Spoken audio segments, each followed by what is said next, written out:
Hello, and welcome to this training on command verbs. This training is designed to help you to understand the requirements of common command verbs used across the suite of qualifications that Pearson to deliver. This is not specific to any particular qualification, but it is aimed at level 3 qualifications. So firstly, it's important that we are clear on what we mean by a command verb. A command verb is a clue from the examiner to help you understand how to answer a question in the exam. They are carefully selected to make it very clear to you what it is that the examiner is assessing when they mark your response. They are usually imperative or bossy verbs and normally appear at the start of the question. Understanding what the command verbs are asking you to do also gives you a clue as to how much depth you need to go into. For example, a question that asks you to list or identify will require a very short answer, whereas a question that asks you to explain or evaluate will require a much more detailed and developed answer. You can categorize the command verbs you are likely to come across in the exam into 3 broad categories based on how challenging they are to respond to. Look at the list on this slide. Can you spot the command verbs that you think would indicate a short answer? Which ones would you think would indicate a more detailed response? So here now you can see that we've split up those command verbs into different categories. They are listed as the most common ones you're likely to see on an exam paper. They've been divided into these categories based on the level of difficulty or level of depth that would be needed. The command verbs in the green box are the most straightforward. Where these are used, there would be no need to provide a detailed answer. The command verbs in the blue box are the most challenging. They usually carry a lot of marks because you are asked to provide a detailed answer to these that show 2 things. Firstly, that you have in-depth knowledge of the subject matter, and secondly, that you have developed the skills needed to understand what it is that question is asking you to do. The command verbs in the middle box, the orange ones, ask you to provide answers that have some development in them but do not require a long response. They will usually expect you to show that you have knowledge of the subject and that you can develop your answer. As you can see, this recording is the first of a series of bite-sized recordings that will aim to teach you the aim of exam techniques that you need to be able to understand these command verbs correctly. When sitting an exam, a great tip is to start by highlighting the command verb in the question. This will help you to focus on what the examiner is asking you for. When answering an exam question that asks you to draw, you should follow these steps. Firstly, read the question carefully to make sure that you understand what is being asked of you. Then, make sure you have the necessary tools to draw. It could be pencils, pens, rulers, compasses, protractors, or any other subject-specific tools. Take a few minutes to plan your drawing. Think about the composition, scale, and proportions. And it's always important to sketch out a rough outline before you start. And draw accurately. When drawing, take your time, make sure it's accurate, and pay attention to the details to make sure your lines are as straight and precise as possible. Use a ruler or other tools to make sure that this is the case. You should always label your drawing clearly as well. Include the dimensions, labels, or annotations that you need. And, as always, review your work. Review your drawing carefully to ensure it is complete and accurate, and make any necessary corrections or adjustments. It's also worth checking what the specification for your subject area says. In some subjects, conventions have to be followed for you to get marks. For example, if you were asked to draw a circuit diagram, you would only get marks if the correct component had been added using the correct symbols. So, for example, imagine you were asked to give someone directions to your house. You decide to draw the route as it's a little tricky to find your house. What would this look like? There are many different ways that this could be drawn. It is likely that you would draw some sort of map. The level of detail on the map may vary. The most important thing is that it is useful to the person that receives it. What details would you need to include on the map to make sure that it serves its purpose? Are there buildings or unique things along the way that you could point out along the route that will direct them where to go and when to turn? A map of the road would certainly help them find their way. Adding more detail would make this even clearer. The more detail you can add to your drawing, the better. The important thing here is to keep your drawing clear so that it does not become confusing. The same principles apply to a question that asks you to draw something in an exam. To make sure that the examiner understands you're drawing clearly, you need to make sure that you include the important elements, detail that is needed. You could also include descriptive comments to help them understand it. Sometimes in an exam, you'll be asked to give or name something. In the specifications, this tends to say that the examiner is looking for you to provide a definition according to published frameworks or legislation. So, for example, you could be asked to name 3 key features of a healthy diet and explain why they're important, to name 3 different types of memory and explain how they function, or to give an example of a market structure and explain its key characteristics. When answering an exam question that starts with give or name, you have been asked to provide a specific piece of information or a list of items. These are the steps that you should take. Firstly, read the question carefully and underline key phrases or words. Make sure you understand what the question is asking you to give or name. Secondly, give a concise answer that directly addresses the question. If you're asked to give a specific piece of information, provide that information. If you're asked to name a list of items, provide those names. Thirdly, once you've finished writing your answer, review it to ensure that it is clear and concise and addresses all parts of the question. For example, when you are buying something online, you have to give or name the delivery details. What are these? Why do you need to give these? You would answer this question easily, providing the exact information you've been asked for. You might not give a partial address because that might prevent your parcel from reaching you. It's unlikely that you would give any additional information as it might confuse the person sending your parcel. This is the same when answering a give or name question in an exam. You should only provide the information being asked for. You do not need to explain your answer or illustrate it with examples. Identify is a command verb you will often see on exam papers, and it can be a little tricky. What the specifications say is that learners must indicate the main features or purpose of something by recognizing it, locating it, and or being able to discern and understand facts or qualities. So like a geographical feature or a destination on a map. So some examples first of all then. Identify the main stages of the product life cycle. Identify the main factors that affect customer satisfaction, and identify 3 different leadership styles. So when you're answering an exam question that starts with identify, what you've been asked to do is to name a specific piece of information.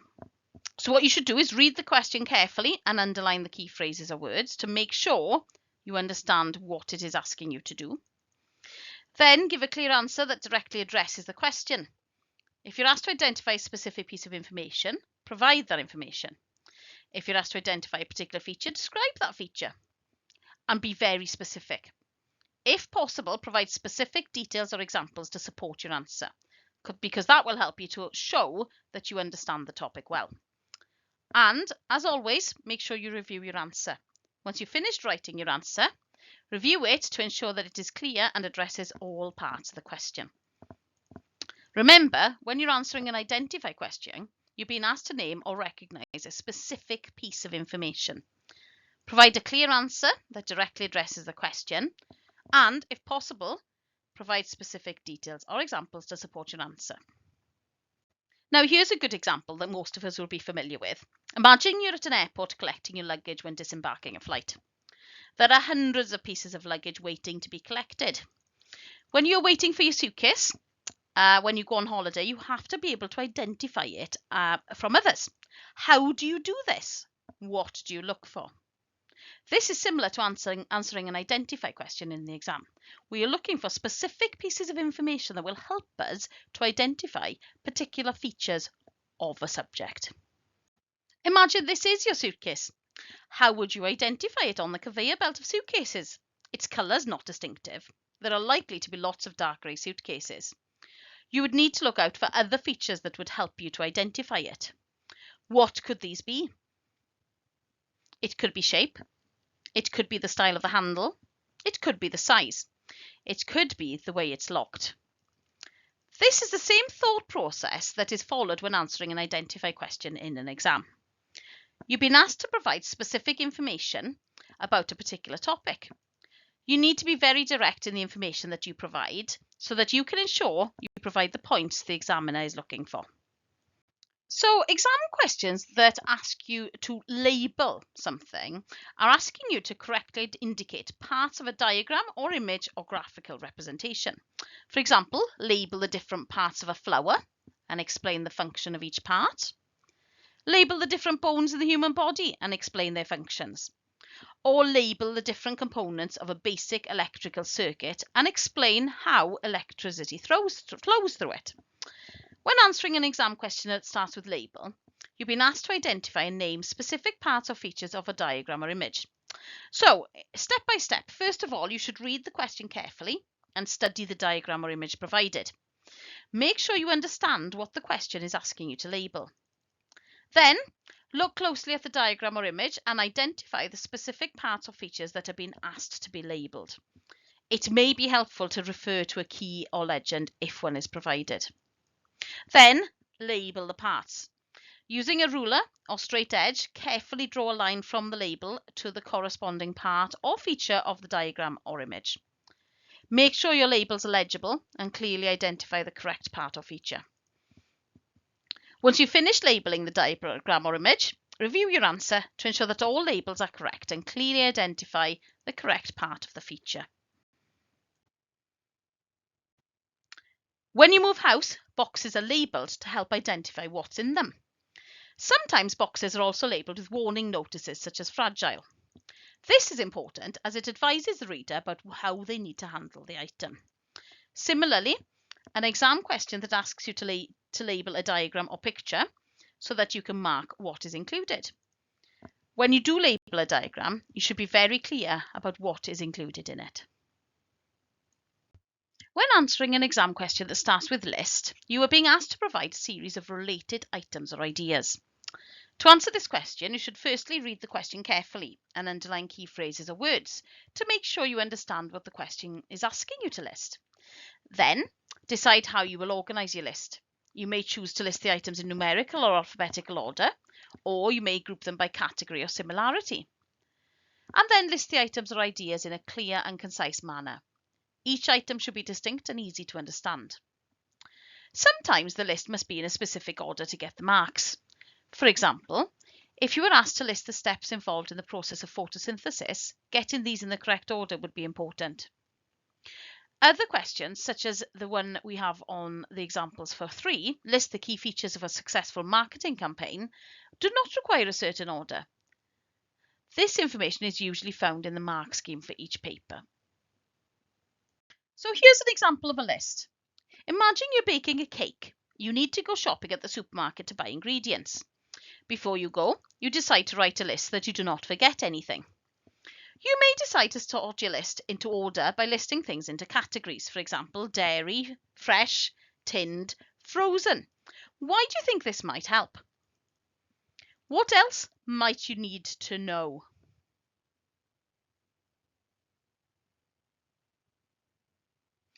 You may have specific ingredients, so you need to write down the weight. You may want particular brands or sizes for products. You may be sticking to a tight budget, so you want to limit how much you spend. What information do you not need to include? So there's no need on the shopping list to include the recipe you intend to use. This does not help you in the supermarket as long as you have a clear list. In the same way, if you get a list question in an exam, you should provide an organised and clear list. There is no need for extra information on the list. When an exam question starts with the verb calculate, you have been asked to solve a mathematical problem.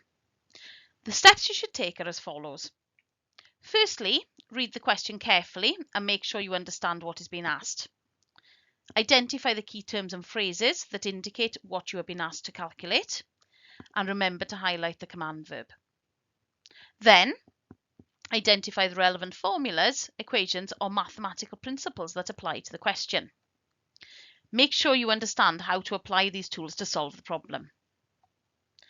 Organise the information provided in the question and identify the data you will need to use your calculations. You could highlight this too. Then perform the necessary calculations, being careful to show your work. This may gain you marks even if the answer you reach is not correct. Make sure you also clearly indicate what your final answer is. And then check your work to make sure your answer is correct. In calculation questions, it's important that you always leave time to double check your calculations to ensure that you've not made a mistake. With this type of question, there is quite often very important and specific information in the mark scheme. There are calculate questions where the correct answer must be given and you will not receive marks for the workings out at all. Sometimes calculate questions will allow for error carried forward. This is where you make an initial mistake and use this in further calculations. Even though the final answer is not correct, you may get some credit for the correct processes. So the mark scheme can be useful as it will give details about how marks are being awarded for that question. So here's a good example of a calculate situation in real life. Imagine that you're at your favourite clothes shop and it's having a sale. You need to work out the cost reduction on the items you want to buy. It would be important that you get this right so that you can make sure you have enough money. In order to do this, you will need to firstly calculate the discount on each item. Then you would need to add up the cost of each item so that you can work out your total cost. It would be important to get this sum correct. An exam question that requires you to do a calculation will have a similar purpose. It may have a simple one-step process, such as adding or taking away. It is more likely, however, to require you to follow a few steps in order to reach a final answer. If one step in the process is incorrect, then the final answer may be incorrect. Unlike our scenario though, even if you get some of the steps wrong, you will usually still get credit in the exam for the parts of the calculation that are correct. When an exam question starts with the verb complete, where there is a diagram, this means you have been asked to finish the diagram by inserting the missing information. This could be text or pictures. Specifications tend to say that learners make or do all the necessary parts in order to finish a task. For example, complete the diagram of a plant cell by labelling the following structures: nucleus, cell wall, chloroplasts, cytoplasm and vacuole. 2. Complete the diagram of a simple machine by labelling the following parts: input force, output force, lever arm and fulcrum. Or complete the map of a city by adding the missing streets, buildings and landmarks and indicating the direction of traffic flow. So what should you do then? Step by step in answering a complete question. Firstly, read the question carefully and identify what you're being asked to complete. Secondly, look for clues in the wording of the question to help you understand what is missing or incomplete. Thirdly, review any provided information, diagrams or examples to help you understand the context of the question and what you're being asked to complete. Finally, use your knowledge of the subject matter and any relevant formulas, equations or principles to fill in the missing information or complete the problem. And as always, check your work to make sure your answer is reasonable and accurate. You should always leave yourself enough time to double check your work to make sure you've not made any mistakes. For example, imagine you are helping to design a new garden layout. Your parents have drawn the layout and now want you to help them order the materials. Before you can order the materials, you will need to complete the diagram by accurately labelling it so that you know what you need to order. It will also make it easier to explain to the garden team when they come to carry out the redesign. In an exam, you could be asked to complete a diagram by labelling it. This could be, for example, a picture of an engine, a map, or a scientific item such as a flower. By completing the diagram, you are making it easier for another person to understand it.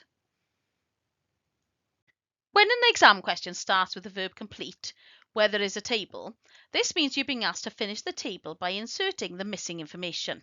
This is usually text or numbers. The specifications say that learners have to make or do all the necessary parts in order to finish the task. For example, complete the table that shows the different types of energy sources by filling in the missing information, such as the name of each source, the advantages and disadvantages of each source, and the environmental impact of each source.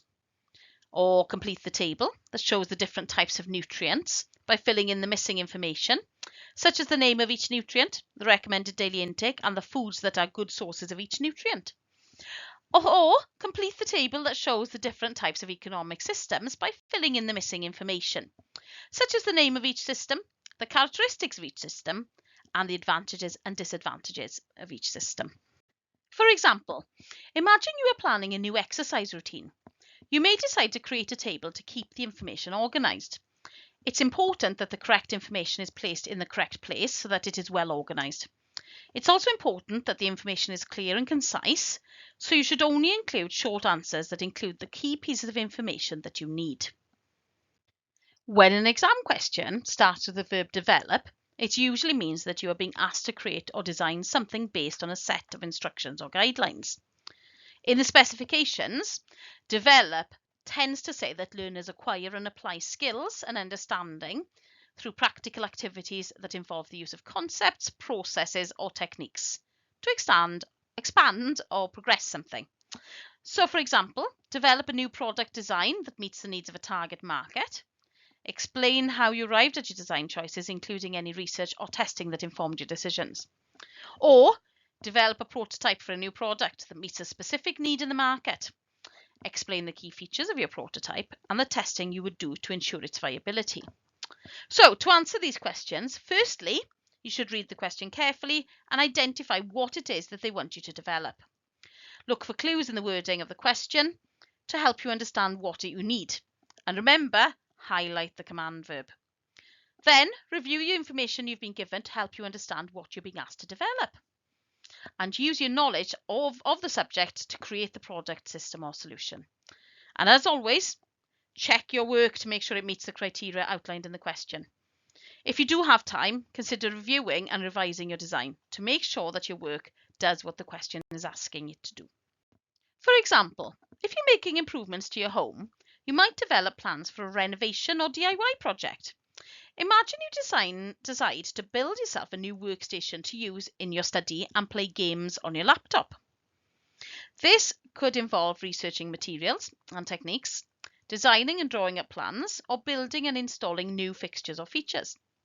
Developing the product could take many stages, including initial ideas, research, drawing up final plans, and explaining your plans.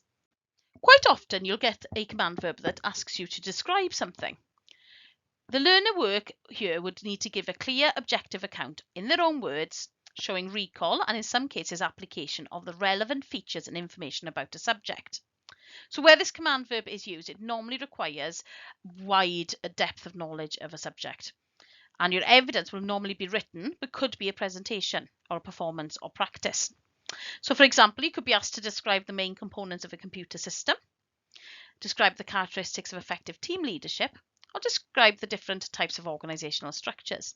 These may be linked to an explain command verb, which we'll talk about later on in these bite-sized command verb explanations. But if you're asked to describe, these are the steps you should follow. First of all, make sure you understand what it is the question is asking you to describe. Read the question carefully and highlight any key terms or phrases. If the question uses any key terms or phrases that you're not sure of, define them firstly so that you can be clear about what you're being asked to describe. Then, provide a clear description. Write a clear and concise description of the topic or concept you've been asked about, using examples or details to help illustrate your description.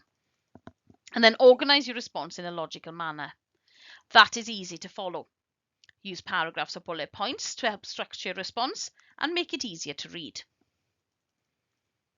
Are you using appropriate language in your response? Use language that is specific to the topic being described. Try to avoid using vague or general terms that do not accurately describe the concept. And then finally, check your work. Have you got time to review your response to make sure it is clear, concise, and accurately describes the topic? Make any necessary edits or revisions to ensure that your response is the best it can be. Remember, when you're answering a question that starts with describe in an exam, it's important to be clear and concise in your response. Use specific examples and details to illustrate your description, and make sure you address all aspects of the question being asked. So, for example, imagine you've been on a train journey today, and you realise when you get home that you've forgotten your bag on the train. So you phone the lost property department to find out if it's been handed in. How would you describe your bag to make sure that you get the correct bag back? You may start by focusing on what the bag looks like, its colour, its size, its branding. You may also identify some unique features of the bag, maybe a small tear or stain that makes your bag unique. The most unique feature of your bag, however, will be the contents. It's likely that you will also list the contents of the bag too in order to help the staff at Lost and Found identify it. When answering an exam question that asks you to describe something, you should consider the same approach to ensure that you provide enough detail in your description. Start with the obvious features of the topic, consider any unique features that you could also include, and consider a deeper description of the item. Are there internal features of the topic worth mentioning? Quite often, describe questions ask you to describe a particular process. Let's consider an example. Imagine you've baked a cake. It didn't go well. Your cake comes out of the oven and it's flat. You phone your mum to ask her for help, so she asks you to describe how you made the cake to help work out what went wrong. Where would you start? What strategies would you use? It's likely you would start with the first thing you did and work through the process in a logical order. You may start by focusing on what the ingredients were that you included. You may also identify the tools you used. What important features of the process would you make sure you included? You'd want to talk about the order you mix the ingredients. Other steps in the process would also be important, like what temperature the oven was on and how long you baked the cake for. A second example is describing to a friend how to prepare your favourite breakfast. You would start with the sourcing of ingredients like milk and cereal. This is the same as answering a described question in an exam. Remember to always start at the beginning of the process, identify the steps taken, and highlight any key points in the process. When answering an exam question that starts with explain, you're being asked to provide a clear and detailed explanation of a particular topic or concept. The specifications tend to say that learners provide detail and reasons and/or evidence to support an opinion, view, or argument, or identify a point and then give a linked justification, reasoning of the given point. For a 3-mark question, there may be a further linked justification in order to get that 3rd mark. For example, explain the basic principles of supply and demand and how they affect market prices for goods and services in different economic systems. Or explain the functions of different organs and systems within the human body and how they work together to maintain homeostasis and health. So firstly, as usual, the first thing you do is read the question carefully and underline key phrases or words to make sure you understand what it is that the question is asking you to explain. Then, define any key terms or concepts that are important in the topic you're explaining. This will ensure that you and the examiner are on the same page. And then use clear and concise language to explain the topic or concept. Break it down into manageable chunks and provide examples where necessary. If appropriate, use diagrams or illustrations to help explain the topic. This can make your answer more visually appealing and easier to understand. And as always, review your answer. Make sure it is clear, concise, and addresses all parts of the question. If it is a 2 and 3 mark question, then you should really keep it to the point. Give your explanation, give your expansion, and make sure you get the 2 points fully answered. For example, imagine you have a grandparent who wants to understand how TikTok works. How would you explain this to them? The first thing you would need to do is define TikTok. You might say it's a social media platform for sharing videos. You may also need to explain what social media is. It's always important to define the terms clearly at the start of an explain question. Then you will need to explain the steps your grandparent would need to take to use TikTok. In an explain question, these steps need to be done one at a time. Firstly, you need to set up an account. Then you can search for videos and watch them. This is a basic explanation of TikTok. It gives you the basic uses of TikTok but does not explain them in detail. Similarly, in an exam question that asks you to explain, it's important that you think about the wider detail of that explanation. What else could you explain? Is there a deeper explanation needed to ensure the reader fully understands? You could also explain that once you're registered with TikTok, you can follow people so that you get notifications when they post new videos. You can see here I'm also adding new terminology, so I may need to include more definitions here. You can also create and upload your own videos to share with others. You can comment on people's videos and interact with people on TikTok. This additional explanation provides your grandparent with much more understanding about TikTok. This enables them to use it much better. Similarly, in an exam, it's important that when you're explaining something, you think about how to explain it fully. The more detail you can give, the more marks you will get. It's important to only include relevant information in your answer, though. In the TikTok scenario, it might confuse your grandparent if you then started talking about Instagram. It's the same in an exam. Keep your explanation to the topic you are being asked to explain. When an exam question starts with the verb assess, it usually means you're being asked to consider something based on specific criteria. There's two examples here of explanations for assess from different specifications. The first one asks learners to present a careful consideration of varied factors or events, or identify those which are most important before arriving at a conclusion. The second example asks learners to consider the factors that apply in relation to specific context, giving careful consideration to which are most significant or important, and again leading to a reasoned conclusion. So as you can see, both of these specify that there must be a judgment at the end, there must be a conclusion, and that is a really important point. So some examples. Using relevant examples, assess the effectiveness of different communication methods in a business context. Or assess the advantages and disadvantages of different methods of recruitment and selection. Or assess the importance of ethics in the workplace using relevant examples. So how do we tackle an assess question then? Firstly, as always, read the question carefully and make sure you understand what it is asking you to do. Identify those key terms and phrases that indicate what you have been asked to assess and highlight the command verb. Then identify the specific criteria that you need to use to assess the topic. They could be stated in the question, or you may need to suggest what they may be based on your own knowledge from that subject. Then develop an argument that responds to the question. Your argument should state your overall opinion of the topic and be supported by evidence and analysis. And remember, you must provide specific examples or evidence to support your argument. That could be data, it could be quotes, or it could be other relevant information that demonstrates your understanding of the topic and therefore supports your assessment decision. When a question asks you to assess, you're having to consider the good and bad points or decide what is most or least important. Think of it as a weighing scale. The side with the most arguments at the end, the heaviest side, will be the most important. You will use the arguments on this side of the scale as the deciding factors.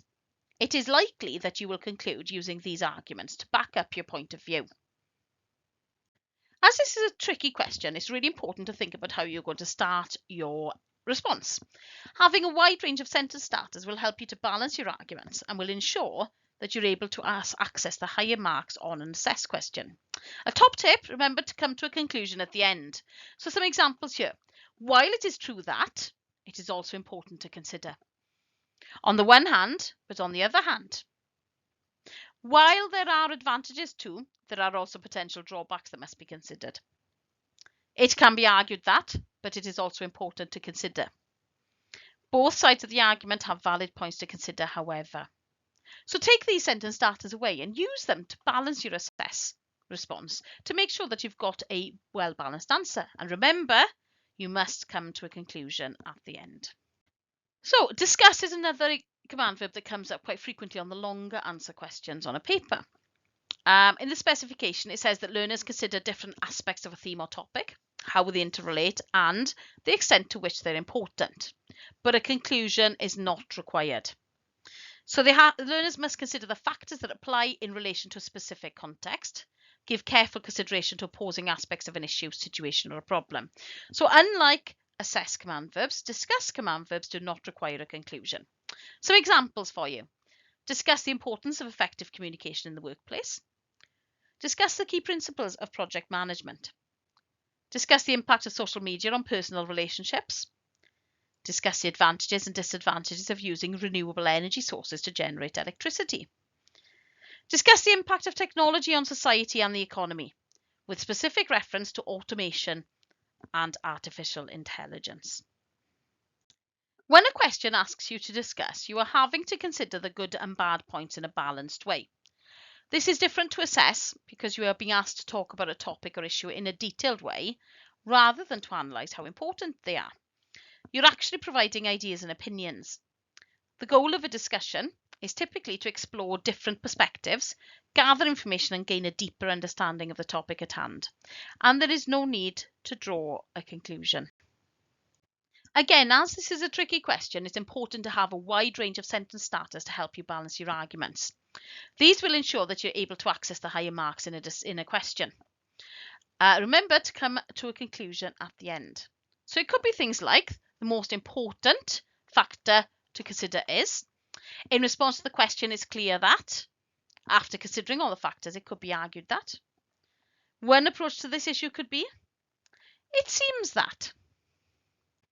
When answering an exam question that starts with evaluate, you are being asked to critically analyse and assess the topic.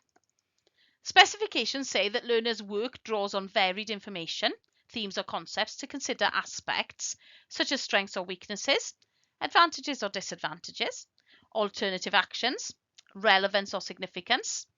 Learners' inquiries should lead to a supported judgment showing relationship to its context. This will often be in a conclusion. Evidence will also often be written, but could be through presentation or activity.